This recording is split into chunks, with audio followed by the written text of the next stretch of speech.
ভেবে রাখে, একটা প্ল্যান প্রোগ্রাম করে রাখে, সেটা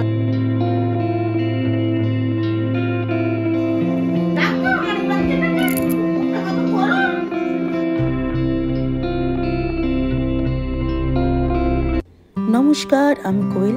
ওয়েলকাম টু মিমির সংসার। এখন বাজে সকাল 6:05 আর এখন থেকে আমি আমার ব্লগটা আজকের শুরু করলাম। তোমরা হয়তো ভাবছো যে সকাল 6টায় ব্লগ স্টার্ট করে হঠাৎ করেই সকালে কি করলাম তা তোমাদের সাথে শেয়ার না করে চলে এলাম স্নানের পর্বে। কারণটা একটু পরেই জানতে পারবে। তুমিও চলে আসছো।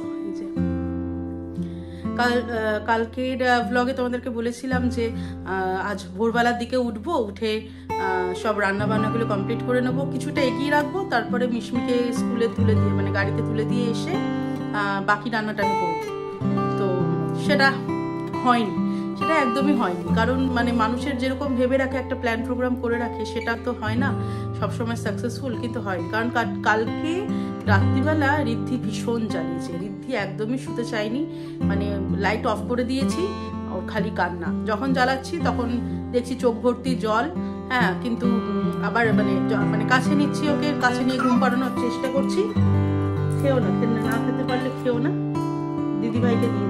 এই করতে করতে সারা রাতেই চলেছে। তারপরে সেই শুতে শুতে আমাদের হয়েছে একটার সময় শুয়ে আবার সেই 4:30 নাগাদ উঠবো। শরীর মানে তাও অ্যালার্ম দিয়ে রেখেছিলাম, ট্রাই নিয়েছিলাম, যে ভেবেছিলাম যে হ্যাঁ করব, কিন্তু হয়নি। উঠেছি 5:45 নাগাদ। 5:45 নাগাদ উঠে মিশমিকে রেডি টেডি করে ওকে স্কুলের পুলকারে তুলতে যাচ্ছি। গিয়ে ওখানে 7:30 বেজে আছে, দেখছি যে গাড়ি আসছে না। তারপরে গাড়িওয়ালাকে ফোন করি, গাড়িওয়ালা কিছুতেই ফোন ধরেনি। আলটিমেটলি ওর স্কুল যাওয়া হলো না। হ্যাঁ বাবা, পিটি ছিল। তারপরে ওকে নিয়ে বাড়ি এলাম। বাড়ি এসে তো দুষ্টুমি শুরু। আমি জানি বাড়িতে থাকলেও দুষ্টুমি করবে, স্কুলে গেলে তাও মানে একটুখানি কিছু পড়া ঠরা হবে, আর বন্ধু বান্ধব আছে, ওদের সাথে একটু খেলতেও পারবে। বাড়িতে থাকলে খালি জল নিয়ে খেলবে, জল ক্লে এসব নিয়ে খেলা করবে। আটা আবার বলছে আটা। রান্নাতে ঢুকেছি মনে হয় 10টা সাড়ে 10টার সময়। রান্না করে বেরোতে 12টা সাড়ে 12টা বেজে গেছে। প্রচুর রান্না ছিল আজকে, বলেছি তোমাদেরকে। বাবাকে বললাম তুমি একটু ছেলেটাকে স্নান করিয়ে দাও, আর মেয়েকে আমি স্নান করিয়ে তারপরে নিজে স্নান টান করে ফ্রেশ হয়ে সবাইকে খাইয়ে দাইয়ে এখন বাবা মামনিও এখন খেয়ে দিয়ে উঠলো। একটুখানি বিশ্রাম করবো। মিশমির আবার বিকেলে ড্রয়িং আন্টি আসবে, তো দেখা যাক। এখন বাজে বিকেল 6:30 7টা।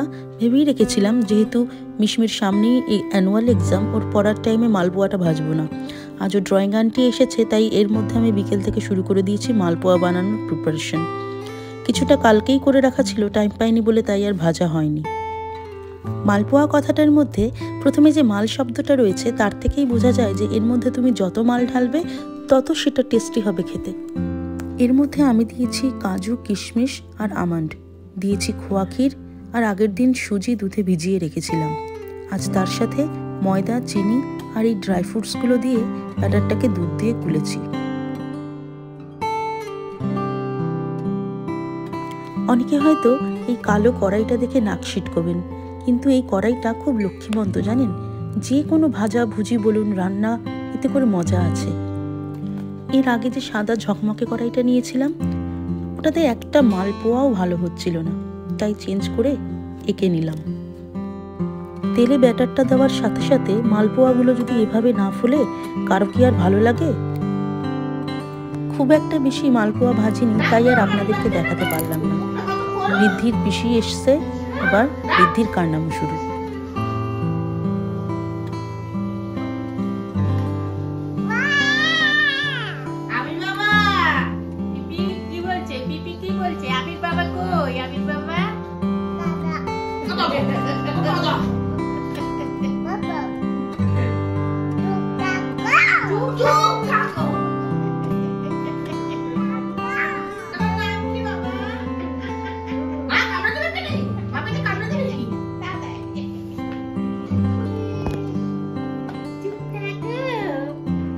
ঋদ্ধি আর মিশমির পিপি চলে যাওয়ার পর একটু সময়ের জন্য মিশমিকে পড়তে বসিয়েছিলাম।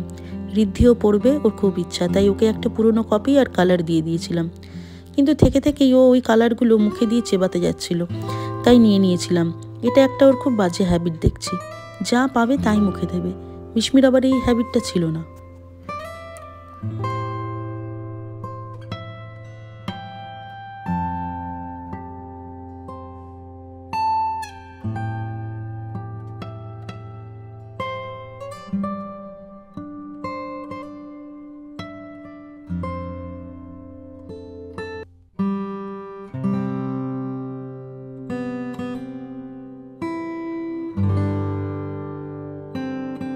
ব্লগটা আজ আর বেশি বাড়াবো না, এখানেই শেষ করলাম। আপনারা ভালো থাকবেন আর আমার পাশে থাকবেন। পারলে চ্যানেলটাকে একটু সাবস্ক্রাইব করে দেবেন। ধন্যবাদ। ভিডিওটি ভালো লাগলে একটি লাইক এবং কমেন্ট আর চ্যানেলটিকে সাবস্ক্রাইব করতে ভুলবেন না। আপনাদের ভালোবাসা পেলে ভবিষ্যতে আরও নতুন নতুন ভিডিও বানানোর অনুপ্রেরণা পাবো। সবাই ভালো থাকবেন, সুস্থ থাকবেন। দেখা হবে পরবর্তী ভিডিওতে।